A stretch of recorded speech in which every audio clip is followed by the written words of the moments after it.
Hi, I'm Debbie Peverill, and you're listening to a series of posts that I'm doing about pricing. Today, I'm actually talking about what is pricing. And, it's my opinion that pricing is an art. There's some science involved, but in order to get the right price for your product or service, is a bit of experimentation sometimes. Your goal, of course, is to attract the kind of client you're looking for, the people that you want to have as your customers, and the price does attract them if it's done right. But you also need to be able to cover your costs. You're in business to make money. You're not in business to offer a product or service where you don't actually make a profit. So it's important that your prices keep that in mind.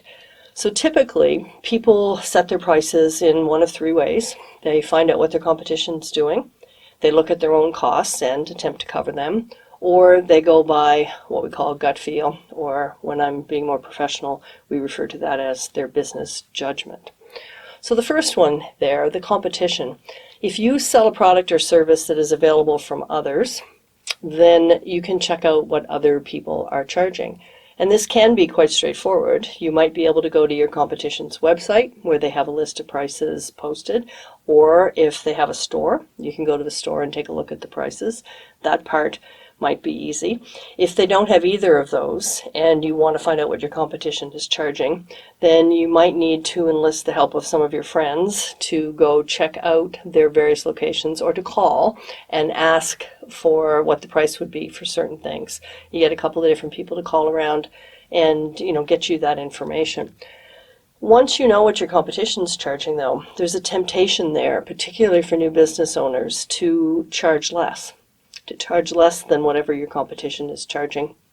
And what I see frequently, I teach workshops on pricing fairly often, and I'll have a new business owner tell me something like, I did the market research, and generally people are charging $100 an hour, so I'm going to charge $80. And I'll say, well, why are you going to charge $80? And then, well, I want to get that market. I said, but if the customer is willing to pay $100, why wouldn't you want to get $100?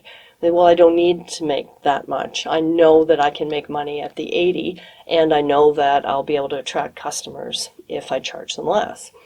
So, the problem I have with that, of course, is if the customer will pay 100, why don't they pay you 100? You are in business to make money.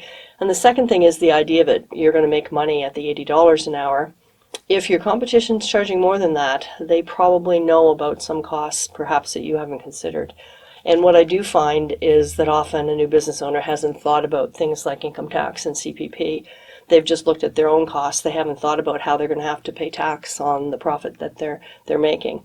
So when you do the market research, don't do it and then just charge less than your competition. If customers are willing to pay that, they're willing to pay it to you.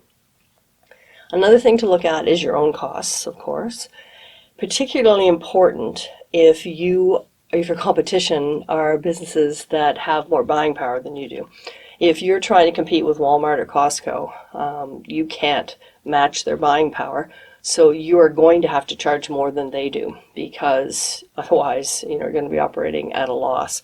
So there are situations where even if your competition is charging less, you might have to charge more. And in that case, you're not competing on price. A small business that is in the same marketplace as a Walmart or a Costco isn't competing on price. They are competing on being able to offer personal service. Because they're smaller, they're more nimble, they're better able to do that than a big company like Walmart is. And then we have the gut feel, also known as professional judgment, perhaps. What do you think is the right price? And, I've certainly had clients who didn't do any market research, didn't look at their costs, and just decided what something was worth and charged that. And of course, your pricing can change. You can make a mistake. You can be charging too little or too much, and you can change that. Some of this you can do, by making a decision, seeing if it works, changing your price if you need to. So there's not anything wrong with gut feel, provided you combine it with some market research and to make sure that you're actually going to be able to cover your costs. And lastly, I would say that you don't just set your prices and leave them. Nothing is forever. You need to be continuously checking to make sure that your price is high enough to cover any increase in costs that you have, and that, of course, you're still making money. So pricing isn't going to be something that you can ignore. You're going to have to be dealing with it frequently. So pay attention to what we're doing this month. We have 30 different posts about pricing, both available on Medium and also on our YouTube channel.